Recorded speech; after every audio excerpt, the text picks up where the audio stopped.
Unang-una alam naman natin ng ICC, korte po ito. At meron namang kaso.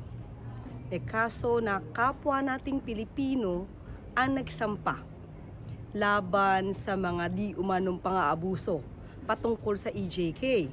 So wag natin kalimutan yan. Pilipino rin po ang nagsampa ng kaso. At kung magkakaroon man po at mag-i-issue ng valid warrant of arrest, valid pa rin po yun. At meron lamang silang nais na mapanagot.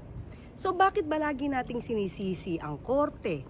Sinisisi natin ng administrasyon. Huwag nating kalimutan na yung kaso na sampa ito 2017 pa. So hindi ito wine-weaponize, kinakailangan lamang po na matugunan din ang hiling ng mga kababayan natin. Kung may kailangan managot, dapat na managot. Kung kailangan may malinis na pangalan, malinis ang pangalan. Ang nangyayari po kasi dito, lagi na lang ginagamit itong issue na to para pagalitin ang kapwa natin Pilipino at pag-usapan ang tungkol sa soberanya. Tandaan din po natin, meron tayong batas na mismo nagsasabi na tayo, ang bansang Pilipinas, ang state natin, ay maaaring mag-surrender ng mga respondents. Iyon ay naaayon sa RA 9851. Huwag natin kalimutan po yan.